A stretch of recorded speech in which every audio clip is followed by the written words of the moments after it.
जो इवेंट मेरे हिसाब से आपकी जिंदगी का मतलब ऐसा इवेंट है ये कि मतलब आपकी जिंदगी में कुछ भी है ना यार, उसको आप आगे पीछे कर सकते हैं, इस इवेंट को मिस नहीं कर सकते।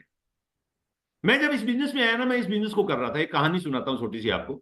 मैं जब इस बिजनेस में आया तो मैं बिजनेस को कर रहा था, और 2004 में मेरे को ये लगने लगा था यार ये बिजनेस मेरे से नहीं हो पाएगा, और मैं इतनी मेहनत आरसीएम बिजनेस में कर रहा हूं, इतनी मेहनत अगर मैं दूध बेचने में करूं तो मैं शायद आरसीएम से ज्यादा पैसे कमा सकता हूं।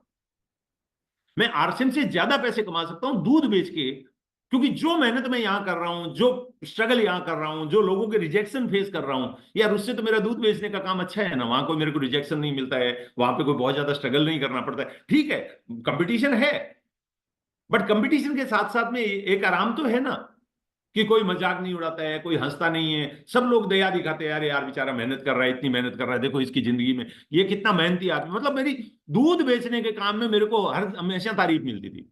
मेरे परिवार के लोग, मेरे दोस्त, मेरे रिश्तेदार सब मेरी तारीफ करते थे। लेकिन जैसे ही आरसीएम बिजनेस की बात करता ना, ऐसे लगता जैसे मैंने कोई बम फोड़ दिया और मैं एक बड़ा टेररिस्ट हूं और मेरे को ये मारेंगे। मतलब वो बोलते पागल है, तेरे को कुछ आता नहीं है, दिमाग खराब हो गया है, बच्चे भूखे मर जाएंगे, ये हो जाएगा वो हो जाएगा। आज मेरे को लगता है यार वो ऐसा इसलिए बोलते थे क्योंकि उनको इस इंडस्ट्री का नॉलेज नहीं था। मैंने जो चीजें देखी थी वो उन्होंने नहीं देखी थी। और तब मुझे, मैं आज दिन में काफी याद किया इस बात को कि वो टेप मेरे को कहां से मिला था। एक टेप मेरे को मिला था, आपको इसकी सख्त जरूरत है। एक डायमंड का टेप मिला था, अदर एमएलएम का। आपको इसकी सख्त जरूरत है, टेप का टाइटल था। वो टेप मैंने मेरे घर में एक बड़े से टेप रिकॉर्डर में सुना। उस समय मेरे पास वॉकमैन नहीं होता था, बाद में तो सैमसंग का, वो सोनी का वॉकमैन भी आ गया था। सैमसंग था या सोनी था, आई डोंट नो, मेरे को याद नहीं है अभी, लेकिन वो वॉकमैन आ गया था मेरे पास में। उस समय नहीं था, तो वो बिजली से, या लैपटॉप जितना बड़ा एक टेप रिकॉर्डर होता था, उसके अंदर मैंने वो कैसेट लगाई। वो कैसेट आती थी ना जो ऐसे ऐसे चक्री घूमती थी, वो वाली। वो कैसेट लगाई, वो कैसेट मैंने सुनी तो मेरी नींद उड़ गई दोस्तों। वो कैसेट जब मैंने सुनी, ऑडियो सुना मैंने, तो मेरी नींद उड़ गई। उस ऑडियो में ये बताया हुआ था कि आप आज जो कुछ भी कर रहे हो ना, वो काम परमानेंट है। चाहे आपकी नौकरी है, चाहे आपका बिजनेस है, चाहे आपकी खेती किसानी है, बट आप परमानेंट नहीं है। मेरे पिताजी जब तक खेती करते थे ना, मेरे घर में सब ठीक ठाक चल रहा था। और मैं कहता हूं कि अगर पिताजी जिंदा होते, 2002 में पिताजी की डेथ हुई थी, 2002 में आरसीएम मैंने ज्वाइन किया था। अगर पिताजी जिंदा होते ना यार, तो शायद मैं आरसीएम नहीं करता। क्योंकि मुझे यह लगता था पिताजी है तो सब कुछ है यार। भले ही गरीबी थी, बट फिर भी लगता था कि पिताजी है तो सब कुछ है, ये अपने आप मैनेज कर लेंगे, कोई पहाड़ नहीं टूटने देंगे ऊपर। लेकिन जब वो दुनिया से गए ना, तो मुसीबतों का सारा पहाड़ मेरे सिर पे टूट गया था। जो लोग जमीन हिस्से पे देते थे उन्होंने छुड़वा ली, मिलना जुलना बंद कर दिया, उधार मिलना बंद हो गया, सब सब मतलब आप बिलीव नहीं करेंगे, ऐसे लगा था जैसे मतलब हम लोग कोई मंगल ग्रह से टपके हुए प्राणी है, उस परिवार के लोग ही नहीं है हम लोग, जिस परिवार के लोगों के साथ में मैं रहता था। ऐसी मुसीबतें आ गई थी। तो मेरे को हमेशा एक डर होता था यार, मैं मतलब पिताजी के साथ कैंसर हो गया है, भगवान ना करे कल को मेरे साथ भी कोई हादसा हो जाए। इस दुनिया में एक चीज सत्य है दोस्त, वो है मृत्यु। दुर्घटना, बीमारी, बुढ़ापा और मृत्यु, ये कभी भी किसी के भी साथ हो सकता है। एक्सीडेंट कभी भी किसी का हो सकता है। बुढ़ापे में कभी भी कोई आ सकता है, सबको बुढ़ापा आएगा। दुर्घटना किसी के साथ हो सकती है, बीमारी किसी को भी हो सकती है, और डेथ सर्वसत्य है। एक दिन सबको जाना है, कौन कब जाएगा, रिटर्न टिकट सबका कंफर्म है मेरे दोस्त।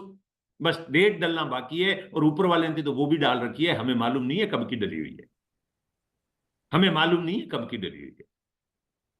तो भगवान ना करे मेरे साथ कल को कुछ ऐसा हो जाए कि मैं इस दुनिया में ना रहूं, तो क्या मेरे पास ऐसा कोई विकल्प है जिससे मेरा परिवार सुख से सो पाए, शांति से सो पाए। और उसमें एक एक्सरसाइज बताई हुई थी कि रात को 2 बजे अपने बिस्तर से उठना और घर के दूर एक अंधेरे कोने में जाना और जाके अपने परिवार को सोते हुए देखना, अपनी पत्नी का फेस देखना, अपने बच्चों का फेस देखना, अपने माँ बाप का फेस देखना। देखना कितने बेसुध होकर सो रहे हैं वो लोग।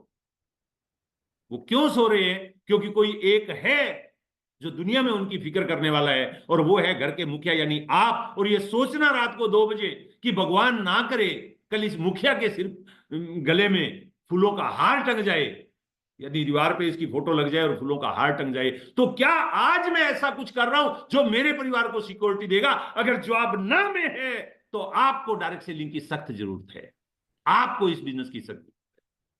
दोस्त मेरे रोंगटे खड़े हो गए ये लाइन सुनते। मैं रात को उठा, वो एक्सरसाइज किया, मैं आपको भी कहूंगा करिए यार। मैं रात को उठा, मैंने वो एक्सरसाइज किया, मैंने दूर जाके मेरी पत्नी को देखा। मेरे मां बाप तो दुनिया से चले गए, उनका फेस तो मैं नहीं देख सकता था। मैं दूर गया, मैंने मेरी पत्नी को देखा, सोती हुई पत्नी को नींद में लिए सोए हुए देखा, मेरी बेटियों को देखा, दो बेटियां मेरे मेरे बेटे को देखा, और सोचा आत्माराम ये इसलिए सो रहे हैं क्योंकि सुबह तू दूध बेच के इनके लिए कुछ भी लाएगा ना, इनको पता है पापा है तो सब कुछ है। भले ही गरीब हूं, बट इनको यह भरोसा है कि पापा है तो सब कुछ है। लेकिन गलती से अगर ये हो गया कि ये पापा नहीं रहा, तो क्या कल ये जो मेरी बीवी है जिससे मैं इतना प्यार करता हूं, क्या ये कल इतने चैन से सो पाएगी?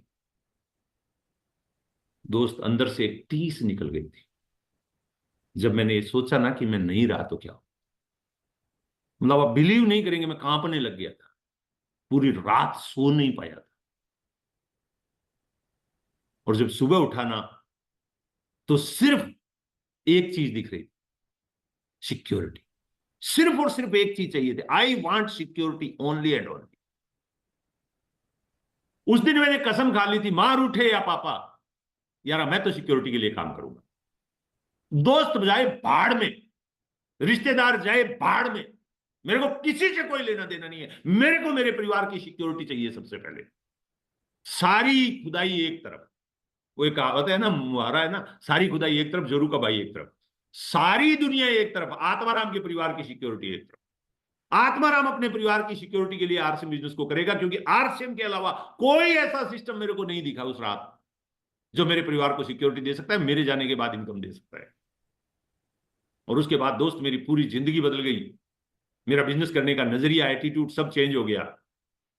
और मैं इस बिजनेस के अंदर एक साल में टेक्निकल एमरल्ड वेमरल्ड सब निकाल गया, एक टेप, और उसमें बोले गए एक लीडर के 4 शब्दों ने मेरी जिंदगी को बदला। उससे बड़ा मौका आपके सामने 7 जुलाई को हो रहा है, दिल्ली नेक्स्ट जनरेशन इवेंट।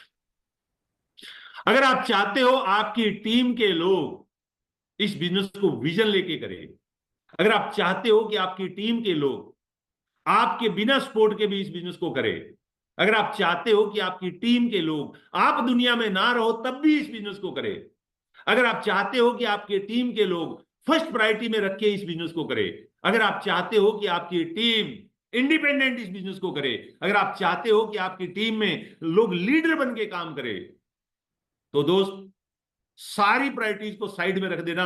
7 जुलाई को सुबह 10 बजे त्यागराज स्टेडियम में अपनी टीम के साथ खड़े हो जाना। मैं विश्वास दिलाता हूं, शाम को सुबह 7 बजे जब घुसोगे ना तो कुछ और हुओगे, शाम को 5 बजे निकलोगे तो कुछ और हुओगे। पिछले साल के फंक्शन को मैंने लाइव देखा। पिछले साल के फंक्शन में मैं था, मेरे रोंगटे खड़े हो गए थे। और आप बिलीव नहीं करेंगे, मैंने वहां पे प्रहलाद जी से एक बात बोली थी, जो हमारे यूएस के प्रेसिडेंट है, वो और कदम सर बैठे थे, मैंने उनसे जाके एक बात बोली थी। मैंने कहा काश ये फंक्शन 2002-3 में हुआ करते, काश ये चीजें 2002, 3, 4, 5 में अगर होती तो आज आत्माराम डायमंड होता। क्योंकि आत्माराम की टीम के पास, टीम को दिखाने के लिए आत्माराम के पास ऐसा कोई फंक्शन नहीं होता था उस समय, ऐसे कोई एग्जाम्पल नहीं होते थे। आज 3rd जनरेशन आरसीएम में पैसे कमा रही है दोस्त।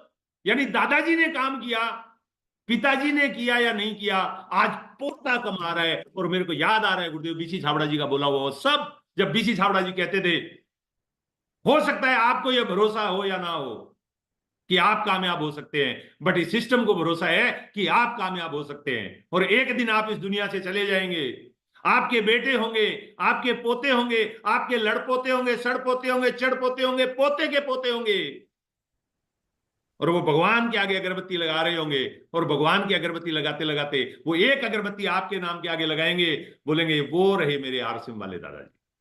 आज वो आरसीएम वाले दादाजी के पोते आरसीएम बिजनेस में रॉयल्टी इनकम ले रहे हैं। माय डियर फ्रेंड, मुझे पता नहीं है आप कितना पैसा बना रहे होंगे, मुझे पता नहीं है आप कितने लोग इस बिजनेस के अंदर है या नहीं है, कितने लोग आप आज दुनिया में सफर कर रहे होंगे इनकम को लेके, लेकिन हिंदुस्तान के 100 करोड़ लोगों के पास में सिर्फ रॉयल्टी को लेके एक चॉइस है तो वो चॉइस है आरसीएम बिजनेस।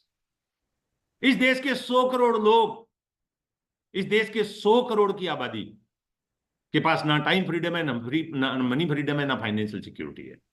और उन 100 करोड़ लोगों को, मैं सुबह मेरी टीम की एक मीटिंग कर रहा था, उसमें भी मैंने बोला था,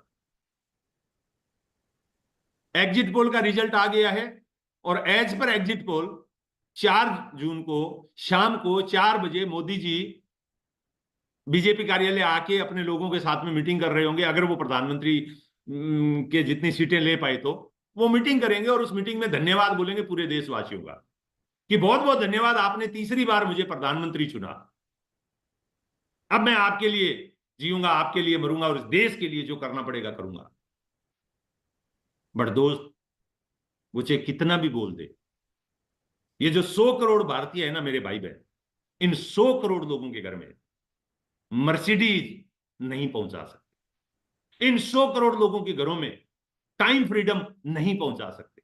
इन 100 करोड़ लोगों के घरों में रॉयल्टी नहीं पहुंचा सकते। इन 100 करोड़ लोगों के घरों में सिक्योरिटी नहीं पहुंचा सकते। लेकिन आरसीएम के प्रणेता श्री टीसी छाबड़ा जी ने जो सिस्टम बनाया है ना, वो सिस्टम, मैं विश्वास के साथ कहता हूं, हिंदुस्तान के 100 करोड़ घरों में time freedom, money freedom, financial security और मर्सिडीज जैसी लग्जरी कारें पहुंचा सकता है। अभी तो 4-5 कारें आई है, आने वाले समय में 100 करोड़ कारें भी इस इंडस्ट्री से आ सकती है। लेकिन वो कब होगा?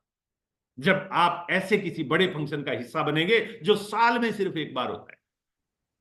हो सकता है आप ये सोच रहे होंगे इस साल नहीं जा पाए तो क्या फर्क पड़ा, अगले साल चले जाएंगे। दोस्त, आप तो अगले साल तक रह सकते हैं इस बिजनेस में, लेकिन आपका वो डाउनलाइन, क्या वो रहेगा अगले 1 साल के लिए इस बिजनेस में? आई डाउट इट यार, मुझे डाउट है कि वो शायद रहेगा या नहीं रहेगा।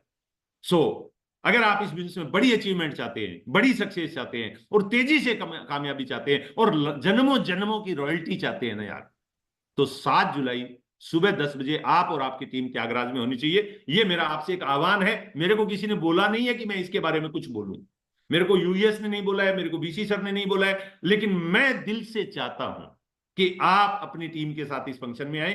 तो जो भी साथी इस फंक्शन में आना चाहते हैं वो अपने यूएस के कोर लीडर से संपर्क करें, अपने टिकट बुक करवाएं।